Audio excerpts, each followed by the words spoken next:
Peerzadiguda municipality పరిధిలో కూల్చివేత రాజకీయాలు వేడెక్కి సాలార్జంగ్ కంచె సర్వే నంబర్ 1లో అక్రమ నిర్మాణాలను కూల్చేశారు మున్సిపల్ అధికారులు. అయితే అక్కడ ఇళ్ల కూల్చివేతలను అడ్డుకున్నారు బీఆర్ఎస్ కార్పొరేటర్లు. ఏం జరుగుతుంది అక్కడ? మా కరెస్పాండెంట్ విక్రమ్ రెడ్డి తెలుసుకుందాం. విక్రమ్, చెప్పండి. ఈ మధ్య తరచుగా బుల్డోజర్ అలాగే జేసీబీ వార్తలు తరచు ఎక్కువయ్యాయి. అటు ఆంధ్ర నుంచి ఇటు ట్రాన్స్ఫర్నెట్గా అనిపిస్తోంది. ఏం జరుగుతుంది అక్కడ?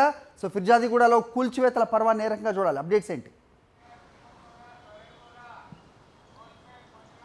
హరి, హైదరాబాద్ నగర శివార్లోని ఫిర్జాదిగూడ మున్సిపల్ కార్పొరేషన్కు సంబంధించి సర్వే నంబర్ 1లో సాలార్జంగ్ దాంట్లో 350 ఎకరాలు ఉంది. అక్కడ చాలా కాలం నుంచి కూడా అక్కడ లేఅవుట్ చేసి ఇల్లు కట్టుకుని ఉన్నారు. అయితే చాలామంది పేదలు ఆ ఇల్లు కట్టుకున్న పరిస్థితి అయితే ఉంది. ఈ నేపథ్యంలో బీఆర్ఎస్ కార్పొరేటర్లు కాంగ్రెస్లో చేరాలని గత కొంతకాలంగా ఒత్తిడి వస్తుంది. అయితే నగర మేయర్గా ఫిర్జాదిగూడ మేయర్గా ఉన్న వెంకటరెడ్డి తనకు తానుగా బల నిరూపణకు సిద్ధమైన పరిస్థితి ఉంది. బల నిరూపణకు సిద్ధమయ్యారు. దానికి సంబంధించి అవిశ్వాస తీర్మానం నోటీస్ ఇచ్చారు. అయితే దానికి సంబంధించి ఇంకా తేదీని ఇవ్వలేదు.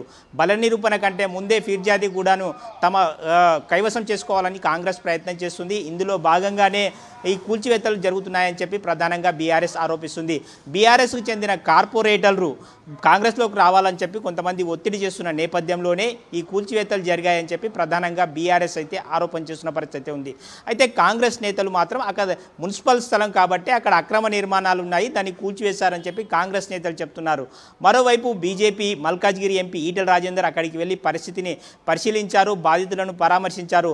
ఇది గత 30 ఏళ్లుగా కూడా నిర్మాణాలు చేసుకొని ఉంటున్నారు.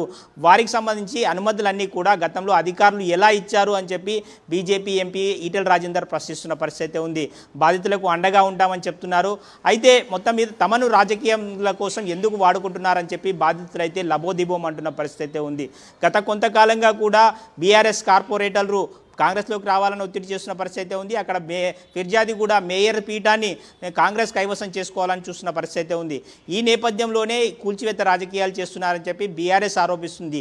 అయితే బీజేపీ మాత్రం ఈ రాజకీయాల కోసం ఆ పేద ప్రజల ఇళ్లను ఎందుకు కూల్చివేస్తున్నారని చెప్పి బీజేపీ ఎంపీ ఈటెల రాజేందర్ ప్రశ్నిస్తున్న పరిస్థితి ఉంది. మొత్తంగా మధ్యలో రాజకీయాల కోసం సామాన్యులైతే బలవుతున్న పరిస్థితి కనిపిస్తుంది. హరి, ఓకే, సామాన్యులు నలిగిపోతున్నారు రాజకీయాల నిమిత్తం. Thank you Vikram, thanks for the inputs.